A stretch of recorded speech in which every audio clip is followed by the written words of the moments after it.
This is Pulse of Africa, the face and voice of Africa. The story of resurgent and burgeoning Africa is here, only on the Pulse of Africa channel.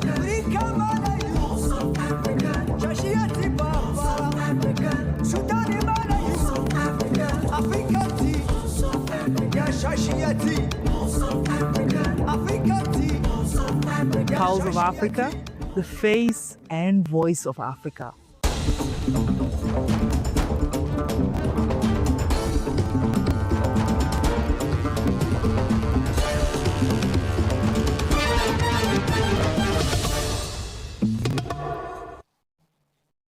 Hello, I am Samia Mohammed, your host for the news this hour. Stay tuned. We'll start with Ethiopian Prime Minister Abiy's explanation to members of the parliament.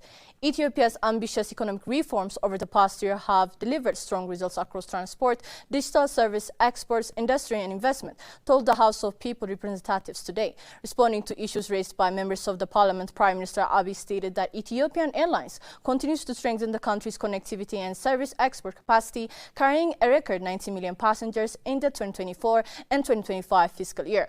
The rebound in both domestic and international travel reflects the airline's central role in national transport and economic expansion.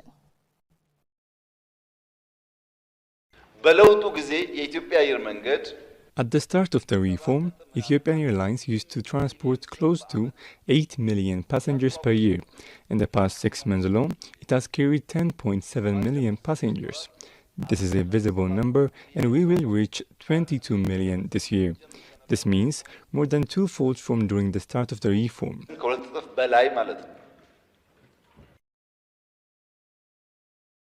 The digital sector has also surged, fueled by liberalization policies in telecommunications and financial service. Mobile money adoption has climbed to 60 million users, while mobile broadband and internet access have expanded rapidly, supporting the government's Digital Ethiopia 2030 strategy and the growth of broader digital economy, the Premier added. Furthermore, Abiy noted that exports and foreign exchange earnings have exceeded expectations, with merchandise and service exports generating $7.21 billion in the first 11 months of the 2024 and 2025 fiscal year. Strong performance in agriculture, manufacturing, mining and gold exports have bolstered foreign currency inflows, contributing to macroeconomic stability and reducing reliance on external financing. The export revenue has doubled compared to last year. The efforts made to locally substitute imports through Made in Ethiopia was able to save $3.4 billion. The entire industry sector is vibrant and responsive. Thus, starting from next year, we will for the first time be able to gain in billions of dollars from the industry sector. We are confident that our export revenue at the end of the current Ethiopian budget year will double. Double export እናደርጋለን ከተኪ ምርት ውጪ. Industrial production and investment have benefited from structural reforms, the Made in Ethiopia initiative, and the revival of industrial parks, increasing domestic manufacturing capacity, the Prime Minister elaborated. He noted that strategic projects like the Grand Ethiopian Renaissance Dam and plans for a new mega airport in Bishoftu to further underscore Ethiopia's focus on long-term infrastructure-led growth, while prudent debt management and sustainable fiscal policies provide a foundation for continued economic resilience.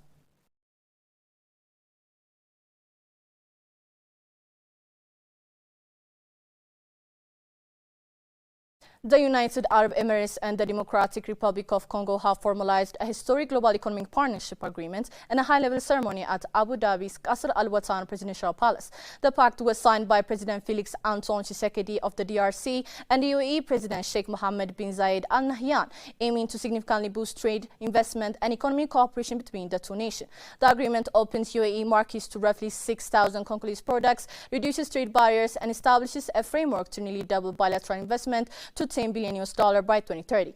In a parallel, a protocol on mining cooperation was signed to strengthen traceability and secure supply chains for critical minerals vital to the DRC and global industries. Additional protocols cover diplomatic and academic collaboration, linking the Congolese Diplomatic Academy with the UAE's Anwar Gargash Diplomatic Academy to enhance training, research and institutional coordination in diplomacy. Infrastructure development is also a key focus, with the memorandum signed with the DRC's ONATRA to modernize transport transport and port systems, including flagship deepwater port project in Banana. Joint committees will be established to oversee implementation, ensuring long-term coordination across trade, investment, infrastructure, and diplomatic initiatives. Officials emphasized the pact as a win-win for both countries, reflecting shared goals of economic diversification, sustainable development, and global market integration. The agreement positions the UAE and the DRC for closer economic ties, increased foreign direct investment, and strengthened cooperation on key sectors that could accelerate growth and deepen bilateral relations on the international stage.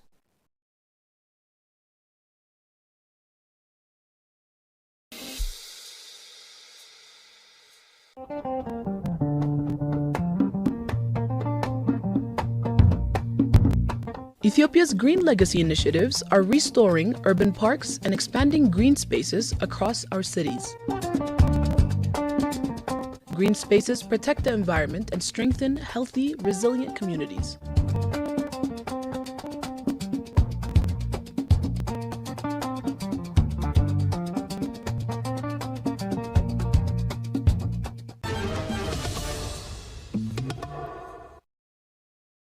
Ambassador Martin Goga, representing the African Group, stressed the need for robust risk management to ensure effective development outcomes. The African Group includes Chad, Cote d'Ivoire, Madagascar, Mozambique, Nigeria, Tunisia, Zambia, and Rwanda, delivering the statement under the first regular session of the Executive Board of the UNDP, UNFPA, and UNOPS in New York. Ambassador Goga welcomed progress in strengthening risk frameworks within the UN development system. From the perspective of Africa, risk is not an abstract concept. It is a daily reality shaped by financial volatility, climate shocks, fragility, and uncertainty. Yet, it is precisely in these contexts that the United Nations is most needed. Effective risk management, therefore, must do more than protect institutions from exposure. It must enable them to remain present, responsive, credible, and with the ability to deliver results where development challenges are most acute. The African Group recognizes the progress made in strengthening enterprise risk management frameworks, including greater coherence, improved data use, and clearer governance arrangements. These efforts are necessary. At the same time, we believe that risk management must be applied with discernment. When driven primarily by financial pressure or system-wide reform imperatives, risk mitigation approaches can unintentionally narrow operational space or weaken delivery capacity, particularly at the country level. He emphasized that clear mandates, roles, and expected results are critical for the UN to take informed and responsible risks, particularly in complex operational environments across Africa and beyond. The Executive Board session brings together representatives from 36 member states, overseeing the 3 agencies in line with General Assembly and Economic and Social Council priorities. For African countries, the central question is balance. Risk management should help the system take informed and responsible risks in pursuit of development outcomes, not retreat from engagement. It should protect fiduciary integrity and accountability, while also safeguarding mandates, institutional memory, and national ownership. In this regard, clarity of roles, mandates, and results remain essential to sustaining confidence among member states and partners alike. The African Group further emphasizes the importance of clarity of mandates, clarity of roles, and clarity of results.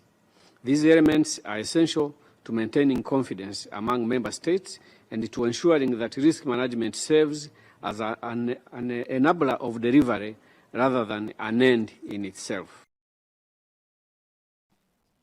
The agenda includes enterprise risk management, oversight functions on organizational culture, reflecting the UN's commitment to accountability, transparency, risk-informed decision-making. Ngoga highlighted that as development challenges from conflicts and climate change to economic instability grow more complex, stronger risk management is essential for UN programs to deliver meaningful and resilient impact on the ground. The African Group's interventions underscore the continent's focus on ensuring that UN development efforts are strategic, transparent, and capable of responding effectively to evolving global and regional challenges.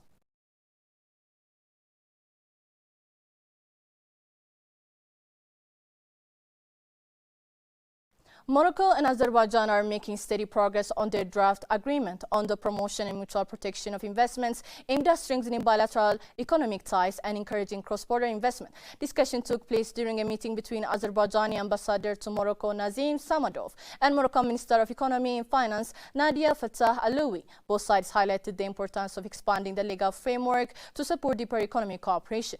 The meeting also included exchange on the implementation of the 2018 Convention on the Avoidance of Tax Evasion and Elimination of Double Taxation, ensuring smoother coordination and income tax between the two countries. As part of ongoing diplomatic engagement, Ambassador Samadov invited Mr. Fattah Aloui to Baku to attend the 2026 annual meeting of the Islamic Development Bank Group scheduled for June. The continued dialogue signals both nations' commitment to creating a conducive environment for investors while reinforcing broader economic and financial cooperation.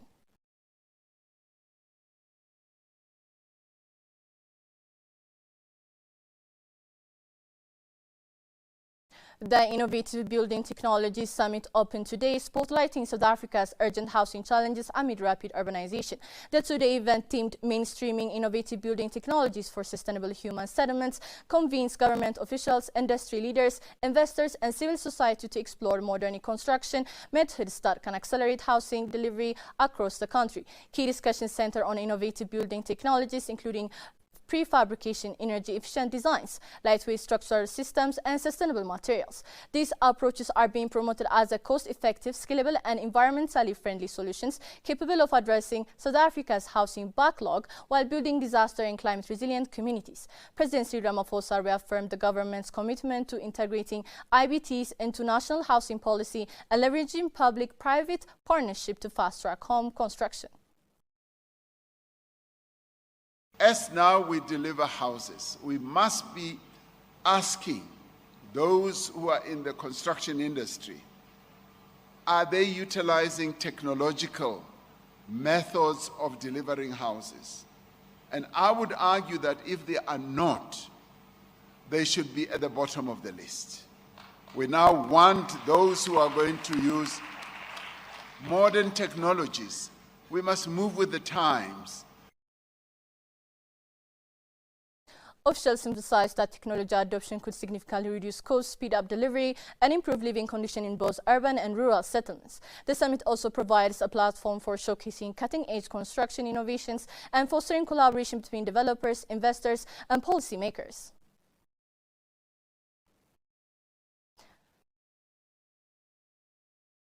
We must be building settlements that are well attuned to meeting the human needs of our people. Needs such as a living abode, needs such as an entertainment area, a relaxation area, an area where, yes, they can move around safely. Safety must be one of the key requirements. They can go and shop, they can go and worship. Children should be able to play well in those human settlements, and they must be well educated. So this summit is a commitment to action. The social compact will guide coordinated implementation, supported by structured governance, monitoring, and accountability. Delivery is now the measure of our seriousness. Stakeholders hope this partnership will create practical pathways for transforming housing delivery and urban planning nationwide. As South Africa continues to grapple with growing informal settlements and increasing urban population, the IBT Summit underscores the country's push for sustainable, inclusive, and resilient human settlements that can meet the demands of the 21st century.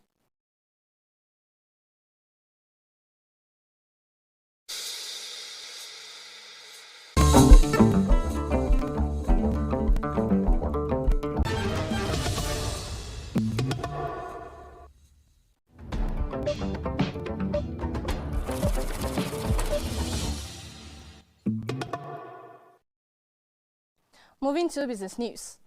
Ethiopia's economy is now projected to expand by 10.2% in the 2025 and 2026 fiscal year, Prime Minister Abiy Ahmed told the House of People's Representatives today.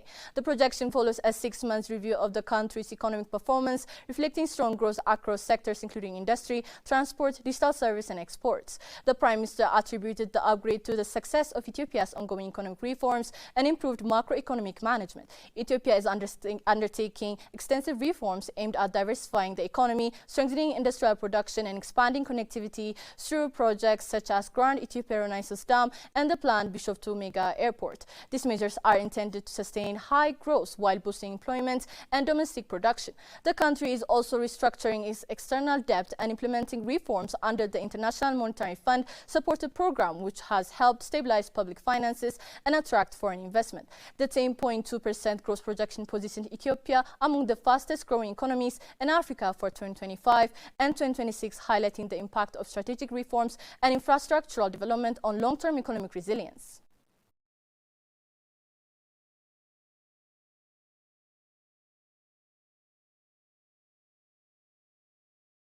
Libya is planning a major expansion of its natural gas output over the next 5 years as it targets increase exports to Europe by early 2030, according to National Oil Corporation Chairman Masoud Suleiman. Speaking at the Liquefied Natural Gas Conference in Qatar, Suleiman said Libya aims to raise gas production to nearly 1 billion standard cubic feet per day and begin drilling for shale gas in the second half of the year.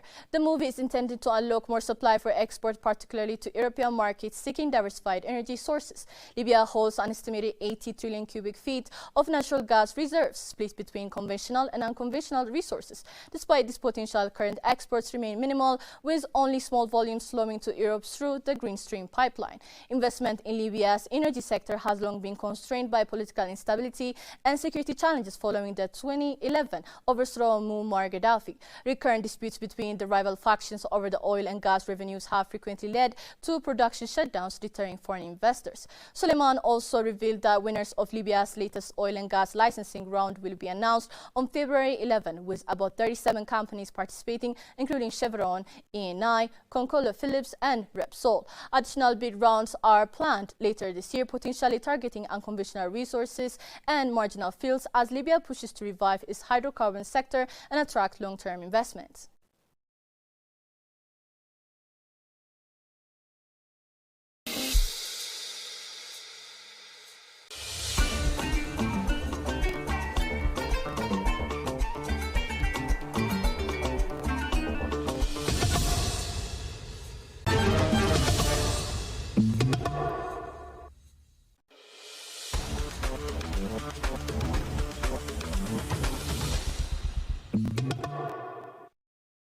Now to sports news. Burundi has officially inaugurated the renovated stadium in Toari in Bujumbura, reopening the national stadium after 3 years of reconstruction and restoring the country's ability to host international matches at home. The modernized 22,000-seat facility replaces the original 1962 structure and now meets international standards. The refreshment, which began in October 2022, was supported by the Burundian government, the National Football Federation, local communities and FIFA's Forward program. Upgrades include an artificial pitch, floodlights, modern dressing rooms and improved technical areas. FIFA President Gianni Infantino hailed the project as a model partnership that will inspire young players and strengthen football's role in local communities. President Evariste Ndayishimiye described the stadium as a symbol of unity and national renewal. Football Federation of Burundi President Alexandre Muyenge said the reopening allows national teams to compete on home soil again, boosting fan engagement and Burundi's presence in regional and international football.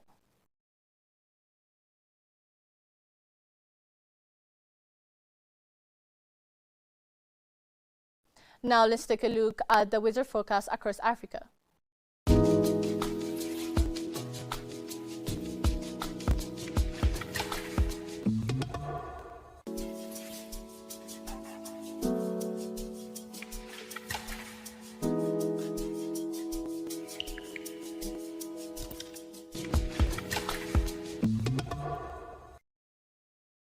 That's all for today. Before I conclude, I would like to invite you to watch our weekly program, The Africa We Want, which is coming up next. Thank you for tuning in and goodbye.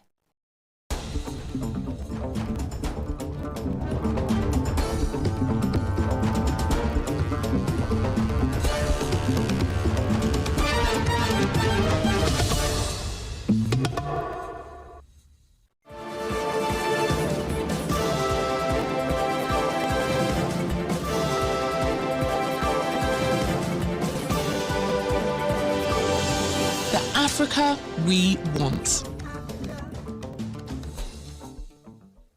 The 39th African Union Summit of Heads of State and Government will take place in Addis Ababa from 14th to 15th of February 2026. This year, the theme is ensuring sustainability, water availability, and safe sanitation systems to achieve the goals of Agenda 2063. But why has the AU chosen this theme? And what message does it intend to send to Africa and to the world? To discuss this and related issues, I am joined by Moses Vilakati, the African Union Commissioner of Agriculture, Rural Development and Blue Economy and Sustainable Environment.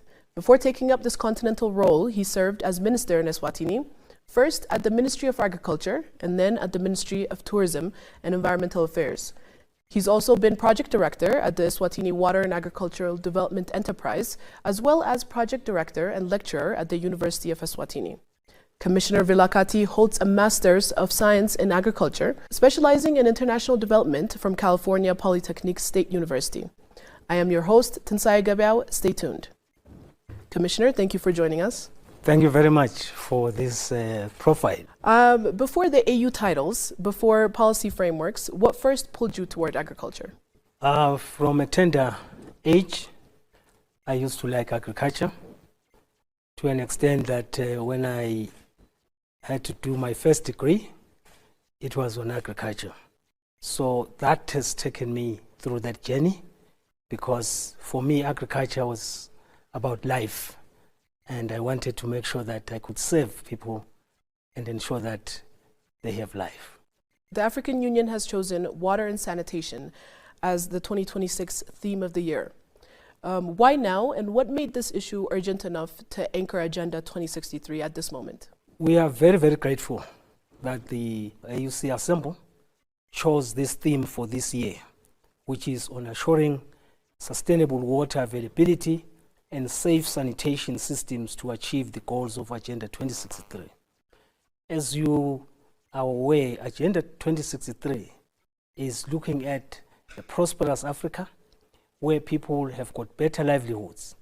And water is that catalyst, because water is everything. It's a human rights issue. It is a strategic asset for Africa's prosperity. It is for the security of people.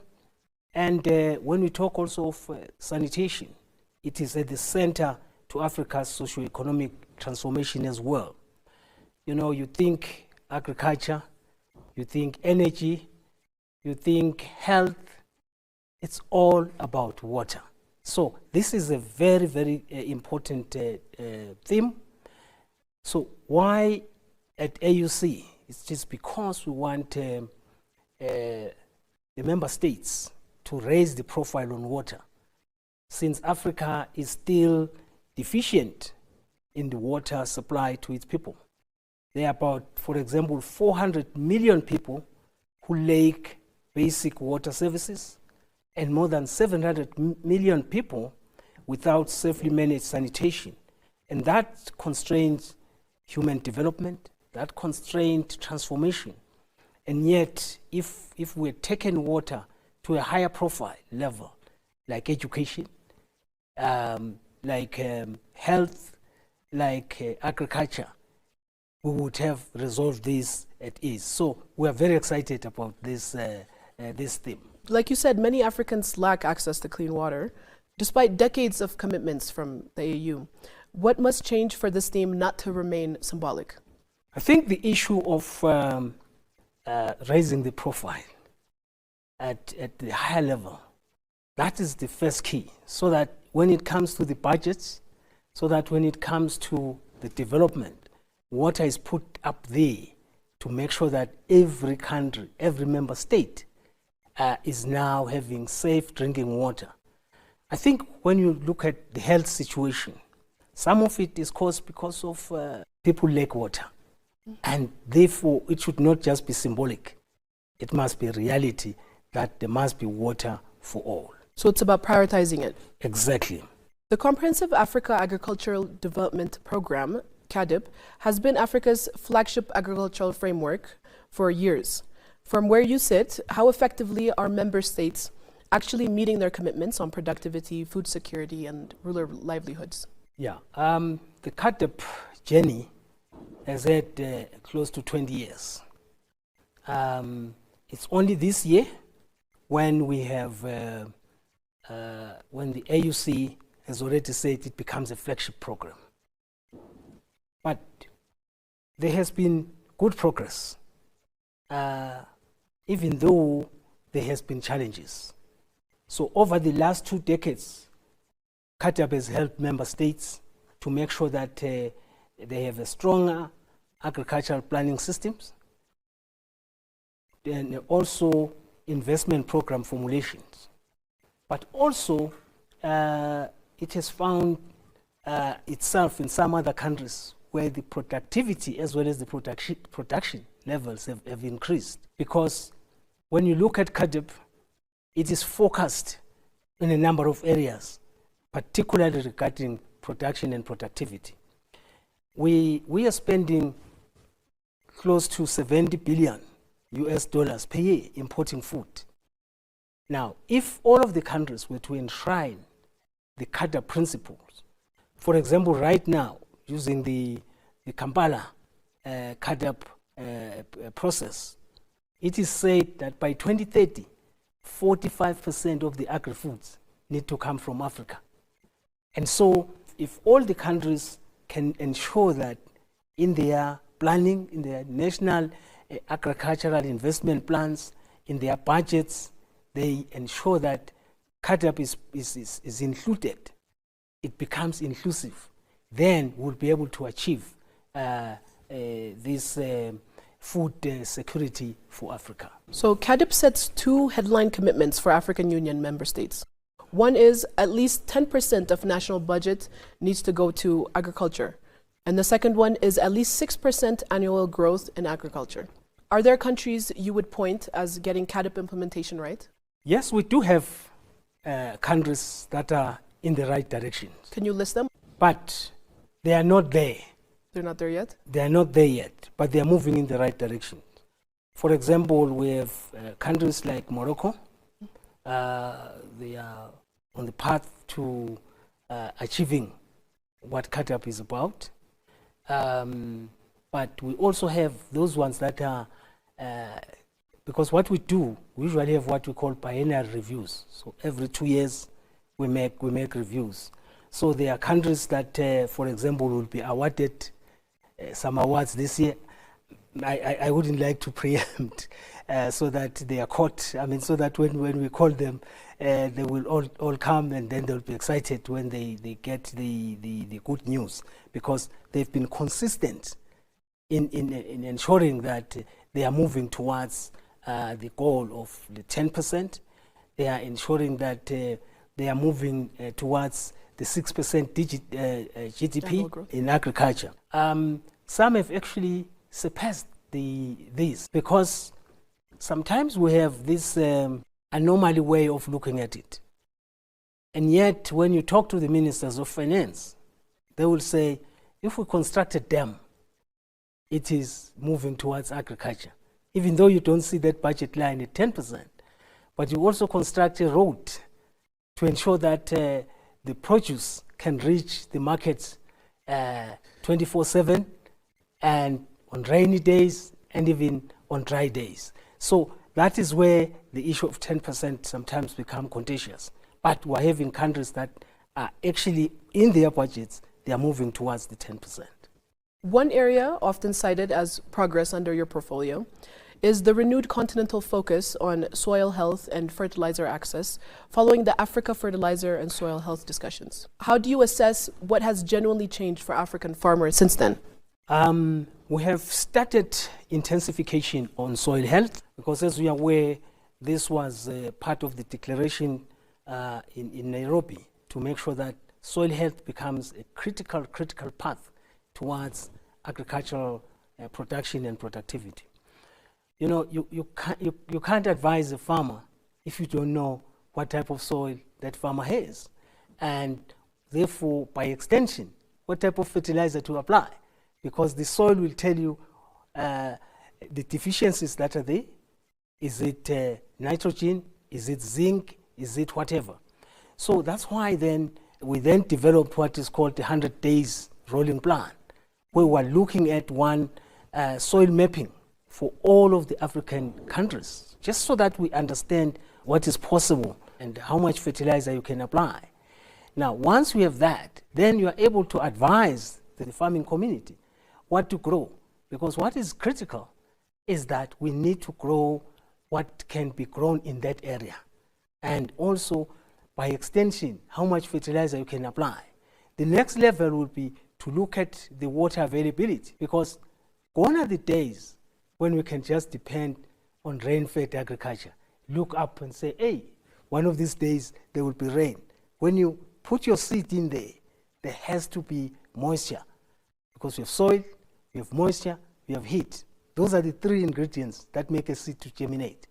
So if you are missing one of them, it doesn't work. It doesn't work. Large-scale fertilizer producers like Dangote have shifted African production capacity. What does the AU do to encourage such private investors? The AUC is very cooperative to these private investors, because without the private sector, we cannot reach our goals. The establishment of fertilizer, for example, is an expensive exercise that no governments can afford. So the bringing in of the private sector is actually so helpful. And we are very grateful to the Dangote group, because they've initiated such fertilizers in Nigeria, now in Ethiopia, and now also in Ghana. And sooner, I'm told they will be moving south, because they're already talking to Zambia and Zimbabwe. Once we have got all of this fertilizer in Africa, that is a game changer. Because what happens right now is that farmers have to get fertilizer from outside of Africa. It's imported. It's imported. So it arrives either late, because in particular, because we're rain-fed agriculture. So you have plowed, you have planted, or you want to plant, there's no fertilizer. And then your yields are going to be critically affected. But if it's within Africa, then we should be able to leapfrog, get it there, wherever. And the view of AUC is that these critical fertilizer plants can be within the regions, so that's where then you can source the fertilizer. You know where it is. You know you can get it within such and such a period. But when you are depending on the outside world, sometimes it will be stuck at the border, sometimes it will be stuck in the seas and oceans, etc. So right now, this is the best thing that could happen for Africa, so that it can be self-reliant on food production. Africa is on the front lines of climate change, but rarely at the center of climate finance decisions. What frustrates you the most when you sit on global climate meetings? We sit in these climate change meetings, the COP, soon there will be COP Africa under Ethiopia. And one of the things that we discuss is the financing of our programs and projects. It started in Paris Agreement 2015. Trillions of dollars were pledged so that member states can have access to these funds. What is unfortunately frustrating is that the pledges are there, but the issue of trickling down to the member states is still very slow. Why is it like that? Because those who were pledging were the Western countries, and pledging that this is what is going to happen. They're pledging trillions of dollars. And yet, in particular, because in Africa, for example, we need those trillions of dollars. We are the most affected, whereas our contributions to these emissions, it's the least, only about 4%, plus or minus 4%. So the issue of the Western world supporting us in this financing is very, very critical. So it has been an agenda item, even up to Brazil, Belém, and even in the COP 32, it will be there. COP 31, COP 32, because it is no longer, it is not coming to support the farmers, and yet they need it. I mean, countries, and yet we need it. But one of the things also has been that the loss and damage, for example, it is now in the agenda, which is very good, and it has now been approved. The issue is, to what extent can it then be released to these various countries, particularly because you find that in order to access some of this financing, sometimes we are told, or more often than not, you are told that you have to create more debt.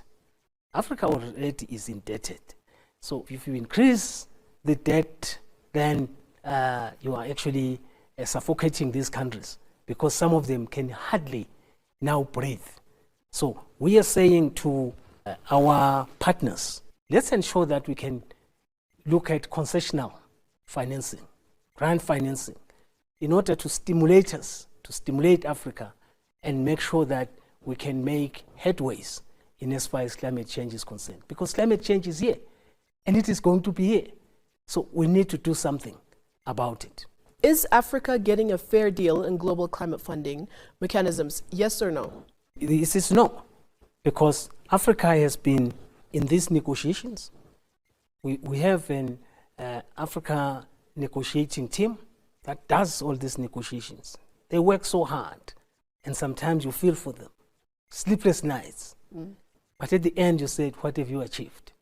They are moving forward, but not enough to make sure that Africa can achieve its goals for climate change resilience. So far, global climate finance has been very slow and unequal. Should Africa continue to depend on it, or do you believe African states have the capacity to pull their resources together and finance climate resilience together? I think this was summed up well by the Prime Minister of Ethiopia during the Africa Climate Change Summit 2, which was held here in Addis Ababa. He said, it's about time that Africa starts looking inward, because it is becoming every man for himself and maybe only God for us all. So I think that's why then we need to start looking internally. What is it that we can do? And then we work on some kind of PPPs to make sure that we can achieve this. I think if we can do it that way, we will start seeing better results. Do you think it is possible for African countries to finance it instead of looking for global climate finance? It is possible if we pull our resources together. We've got the pension funds, which are holding huge sums of funds from the various countries and other funds as well. So that if we can start looking inward and saying, what is it that we have? And then when we go outside, it's only to augment what we already have, so that we are leveraging on what we have to make sure that we can fully get the benefits for our climate change issues. The blue economy has moved from a niche concept to a standing AU priority. What has that shift achieved beyond policy language? Africa is blessed in that it is surrounded by oceans and seas. And we have not been able to tap into those oceans and seas. Similarly, Africa has got lakes and dams which we are not fully utilizing for the benefit of Africa. So the issue of blue economy is very, very important, because these seas are always there and they are available to us. The question that comes up is to say, to what extent are we utilizing this for the benefit of our countries? We have abundant fish there. So that means we can exploit it for our youth and women, for that matter. Our youth are jobless, yet here is an opportunity where they can maybe come together and become not only fishermen, but they can also become useful when it comes to removing pollution within this, because things like plastics, which end up affecting the fish industry, are of importance, and somebody has got to tap into that to make sure that we have cleaner oceans. We have got, therefore, even the fish will thrive much better. So blue economy is very, very important.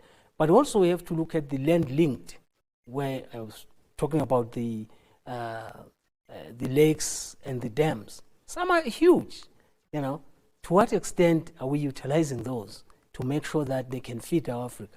You have to realize that malnutrition, and let me just say nutritional status, is challenging in Africa, particularly when it comes to lack of proteins. Which is a better place to get proteins than from the oceans as well as the dams? I think we just need to tweak a bit and say, how do we make sure we address blue economy as a source of food, as an economic driver, as well as tourism, to attract people out there who will now live the dollars, the pounds, and whatever in our various countries. When history judges your time at the African Union, what real-world change would you want Africans say you achieved? For me, the critical things are: one, food security. Okay. We need to move towards food security Africa. Definitely food sovereignty is not likely to appear now. But food security, in particular, because when you look at the CARTA program, it says 45% of the agri-foods must now come from Africa.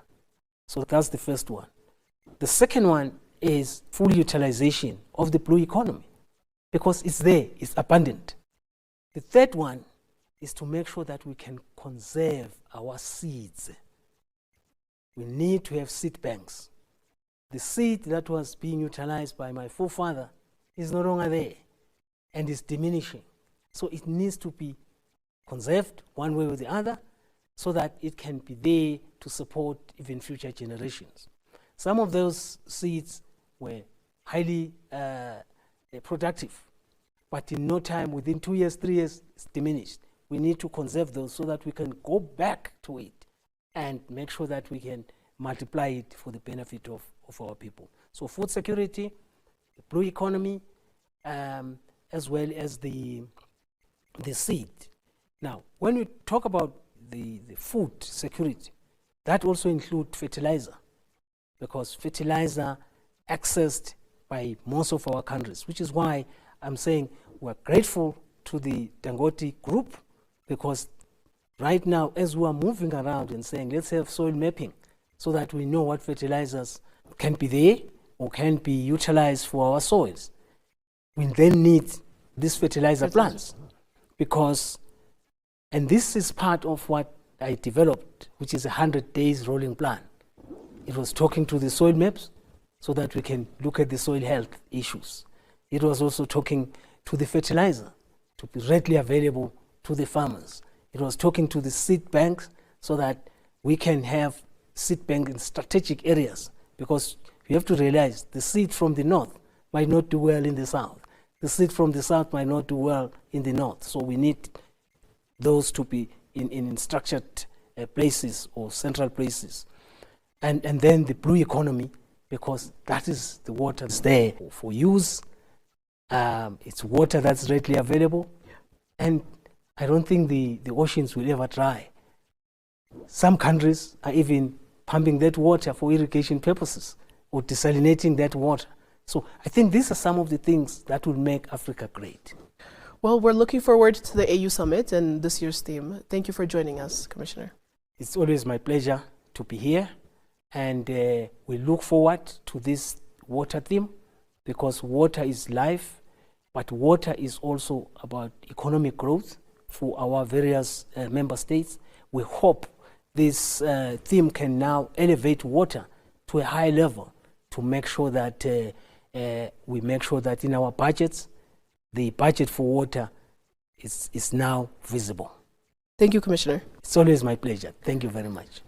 As the African Union prepares for its 39th summit here in Addis Ababa, questions around water, food security, climate resilience, and sustainable growth are no longer abstract. They are urgent. Today, we heard directly from one of the officials responsible for turning those continental commitments into action. Thank you for watching. Tune in next time and follow us for more direct conversations from across the continent.